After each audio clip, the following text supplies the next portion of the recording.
আব্দুল্লাহ, তোমার কাছ থেকে মাথা ঠান্ডা রাখার একটা তেল নিছিলাম আমি। হ্যাঁ কাকা, আপনি একটা তেল নিছেন, মাথা যন্ত্রণা করে, মাথা ঠান্ডা রাখবে, এরকম একটা তেল নিছেন। কাকা, তেলটা ভালো? হ্যাঁ, তেল তো খুব ভালো ছিল রে। ফলে তেলটা শেষ হইলেও তোমার কাছে আসলাম, তুমি বললে শেষ হয়ে গেছে। কাকা, আগামীকাল নিয়ে আসবো। আমি আমার ছেলেটাকে বাজার থেকে নিয়ে আসতে বললাম, ও রনির দোকান থেকে নিয়ে আসলো। দাম রাখলো 65 টাকা। তুমি একই তেল, একই কোম্পানি, তুমি দাম রাখছো 70 টাকা। একই গ্রামের দাম দুই রকম, এরকমটা কেন রে?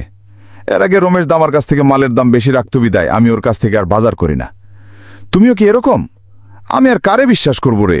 আব্দুল্লাহ, রামচন্দ্র দেখি তোমার উপর অনেক রেগে আছে, তুমি নাকি মালের দাম ওর কাছ থেকে বেশি রাখছো। চাচা, আমি মোটেও দাম বেশি রাখছি না। কাকার কাছ থেকে আমি 2 টাকা ব্যবসা করছি। যেমন আমার পাইকারি রেটে কিনা 68 টাকা, আমি বিক্রি করছি 70 টাকা। আর একই মাল রনি কিনছে 68 টাকা, বিক্রি করছে 65 টাকা। রনি 3 টাকা লস করে বিক্রি করতেছে। হ্যাঁ রে আব্দুল্লাহ, তাতে রনির লাভ কি? লস করে কাস্টমারের কাছে মালামাল বিক্রি করে। চাচা, রনির ধারণা কাস্টমারের কাছে কম দামে মাল বিক্রি করলে কাস্টমার ওর দোকানে বেশি আসবে। রনি আরও অনেক কিছুই করতেছে, কাস্টমার ধরার জন্য অতিরিক্ত বাকি দিচ্ছে। কি আব্দুল্লাহ, ব্যবসা কেমন চলছে তোমার? আলহামদুলিল্লাহ, ব্যবসা ভালো চলছে কাকা। বর্তমানে একটু বেচাকিনা কম হচ্ছে, তো ইনশাল্লাহ পরে আবার ঠিক হয়ে যাবে। ঠিক হবে কিভাবে রে? তুমি নাকি গ্রামের মানুষদেরকে ঠকাচ্ছ, তাদের কাছ থেকে রোজ নাকি বেশি নিচ্ছ। গ্রামের মানুষ তো তাই বলছে রে।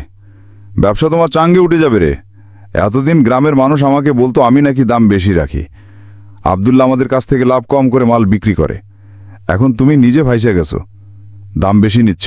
কাকা, আপনি তো গ্রামের মানুষদের কাছ থেকে অতিরিক্ত দাম রাখতেন। অনেক মাল আছে কাস্টমারকে ছাড় দিয়ে বিক্রি করলে 5-10 টাকা লাভ থাকে, আপনি সেখানে অতিরিক্ত লাভ নিতেন, আবার বাকি দিতেন, দিয়ে সেখানে অতিরিক্ত টাকা লিখে রাখতেন।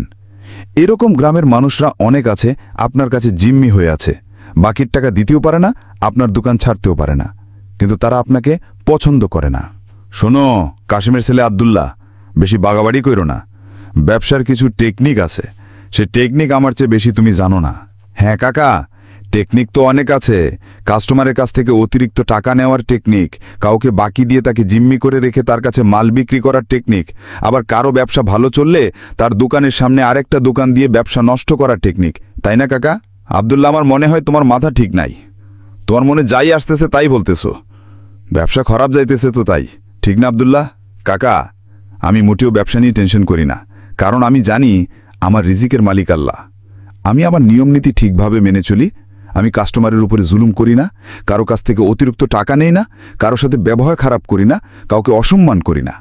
আমার আল্লাহ আমার ধৈর্যের পরীক্ষা নিচ্ছে। রমেশ, তোর 3 তলার কাজ কি শেষ হইছে রে? না, আরও বাকি আছে রে। আমি তো একতলায় করতে আমার যত ঝামেলা। সরকারি চাকরি করি, তাও আমার সম্ভব হয় না রে। আর তুই ব্যবসা করে অনেক কিছুই করতেছিস রে। আরে তুই তো সরকারের চাকর, আমি তো আর তোর মতো চাকর না রে। তোর মেধা ভালো, তুই লেখাপড়া করে সরকারি চাকরি পাইলি, আর আমার মেধা ভালো না, জন্য আমি ব্যবসা করলাম। আমি এখন দেখি তোর থেকে ভালো আছি। ঠিক বলেছিস রমেশ। আচ্ছা আব্দুল্লাহ, ছেলেটার ব্যবসাটা হঠাৎ করে এরকম হয়ে গেল কে রে? কিছুদিন আগেও তোর ব্যবসাটা অনেক ভালো ছিল। শোন, চাকরি করতে যেমন মেধা লাগে, ব্যবসা করতেও ওই রকম মেধা লাগে।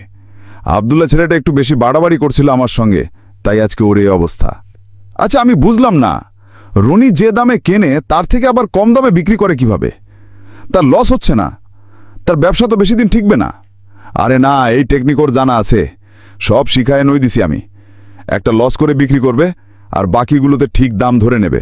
ব্যবসা তো এরই নাম, একটা কম দেখায়া বাকিটার মধ্যে সব ব্যবসা করে নেবে। সিস্টেম।